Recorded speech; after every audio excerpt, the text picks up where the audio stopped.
शनाया और आहान अपने होटल से निकलकर टैक्सी में मनाली यूनिवर्सिटी की तरफ जा रहे थे।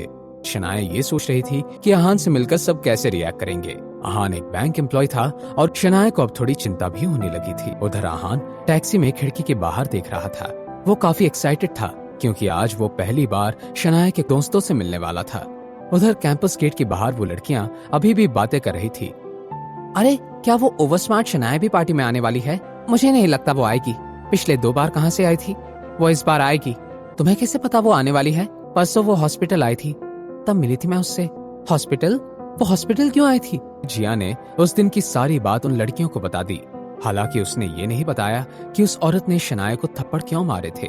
जिया चाहती थी कि सब शनाया को गलत समझें। तो कितने थप्पड़ पड़े उसे? क्या वो चालाक लड़की किसी और के पति पर हाथ या डोरे डाल रही थी? वरना क्यों कोई औरत उस पर हाथ उठाएगी? अब लोग अलग अलग टिप्पणियां करने लगे। जरूर ऐसा ही हुआ होगा। उसका खुद का पति नालायक है, तो हो सकता है उसने किसी और को फंसाने की कोशिश की हो। वैसे भी उसके लिए तो ये बहुत आसान काम है। अगर मेरी फैमिली में ऐसा कोई कुछ करता तो हम तो मुंह दिखाने लायक नहीं रहते। सब लड़कियां इस बारे में बातें कर रही थी। सबने ये मान लिया था कि शनाया का किसी और आदमी के साथ अफेयर था। अपने प्लान को सक्सेसफुल होते हुए देख जिया बहुत खुश थी।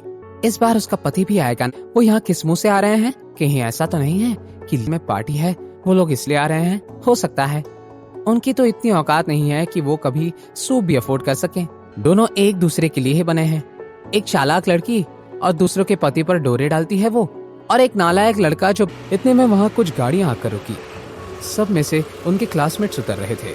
जो गाड़ी से आए उनसे सब बहुत अच्छे से मिले, और जो टैक्सी से आए थे उनसे बात करना किसी ने जरूरी नहीं समझा था। अगर सब आ गए हैं तो चलते हैं, एक लड़के ने कहा। उसका नाम आर्यन था। कॉलेज डेज में वो बहुत पॉपुलर था। करण अभी तक नहीं आया है। ये मीटिंग उसने प्लान की है। ओके, तो फिर उसका इंतजार करते हैं। इतने में एक काली रोवर कैंपस के गेट के आगे आकर रुकी, और उसमें से एक बहुत ही हैंडसम लड़का उतरा जिसने ब्रांडेड 3 पीस सूट पहना था। करण भाई इधर। जिया और बाकी सब लड़कियां करण को घेर कर खड़ी हो गई, जैसे वो कोई बहुत बड़ा सेलिब्रिटी था। करण, तुम्हारी कार तो तुम्हारी तरह बहुत सुंदर है। इतनी महंगी कार है। सब आ गए हैं तो चलें। पर शनाया नहीं आई अब तक, उसके लिए वेट करें क्या? शनाया भी आ रही है? शनाया का नाम सुनते ही करण के चेहरे पर खुशी की लहर आ गई। ये देखकर जिया को बहुत जलन हुई। हाँ, और उसके साथ उसका पति भी आने वाला है। अच्छा, कैसी अब वो? ठीक ही होगी। परसों जिया उससे मिली थी हॉस्पिटल में। हॉस्पिटल में? वो ठीक है ना? हाँ, किसी और के पति के साथ फ्लर्ट कर रही थी। उसकी पत्नी को पता चल गया कि उस लेडी ने शनाया को बहुत मारा। इन सब में से जिया बिल्कुल चुप थी। उसने एक मामूली से बैंक एम्प्लॉय से शादी की है जो ज्यादा कुछ कमाता नहीं है, तो हो सकता है उसे अपने शौक पूरे करने के लिए किसी को फंसा लेना पड़ा होगा। और अब उसमें इतनी शर्म भी नहीं बची कि वो यहाँ आ गई। वो अपने पति के साथ आ गई है। How cheap someone can be. हम चलते हैं गाइस। मुझे नहीं लगता कि हमें शनाया का वेट करना चाहिए। मुझे शनाया से मिलना है, मैं उसका वेट करूंगा। इतने में वहाँ एक टैक्सी आकर रुकी, और उसमें से आहान और शनाया उतरे। उसे देखते ही करण आगे बढ़ा और बोला, हाय शनाया, लॉन्ग टाइम।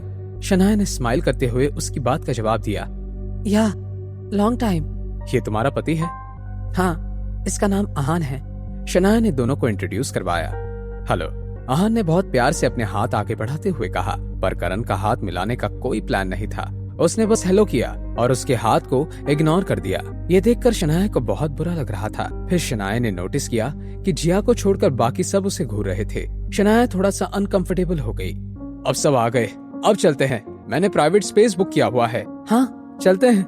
आज तुम्हारा बहुत खर्चा होगा करण, कुछ दोस्तों की वजह से और कुछ बेशरम बाहर आने वालों की वजह से। शनाया, तुम मेरी कार में चलो। नो थैंक यू, आहान और मैं टैक्सी ले लेंगे। ये देखकर एक लड़की ने तुरंत बोला, शनाया, हो सकता है टैक्सी मिलने में देर हो जाए, इसलिए करण के साथ चलो। ठीक है, मैं और आहान करण के साथ आते हैं। आहान आर्यन की कार में आ सकता है, हमारी कार में स्पेस नहीं है। पर रिलैक्स शनाया, सारी कार एक ही जगह पहुंचेंगी, और वैसे भी हम कितने टाइम बाद मिले हैं। तुमसे बहुत सारी बातें करनी है, इसलिए हमारे साथ हमारी कार में चलो। शनाया, मैं आर्यन के साथ आता हूँ, तुम करण के साथ चली जाओ। It's okay. जब करण वहां से निकल रहा था तब उसने आर्यन को कुछ इशारा किया और आर्यन उसे समझ गया। सब बैठो और करण भाई को कॉल करो और फॉलो करो। जैसे ही आहान ने गाड़ी का दरवाजा खोला, आर्यन ने कहा, तुम टैक्सी ले लो, ये लो टैक्सी का किराया, कम पड़े तो और मांग लेना, बस हमारी कार में जगह नहीं है और तुम नहीं बैठ सकते। आर्यन ने घमंड से कहा और गाड़ी स्टार्ट करके वहां से जाने लगा। यह देखकर आहान को बहुत गुस्सा आया, पर उसने कुछ कहा नहीं। इस बात का बदला आहान अब कैसे लेगा? क्या आहान टैक्सी से ही रेस्टोरेंट पहुंचेगा? जानने के लिए देखिए अगला एपिसोड सिर्फ पॉकेट एफएम के यूट्यूब चैनल पर, और सीक्रेट अमीरजादा के सारे एपिसोड्स को सुनने के लिए डिस्क्रिप्शन में दी हुई लिंक से डाउनलोड कीजिए पॉकेट एफएम ऐप।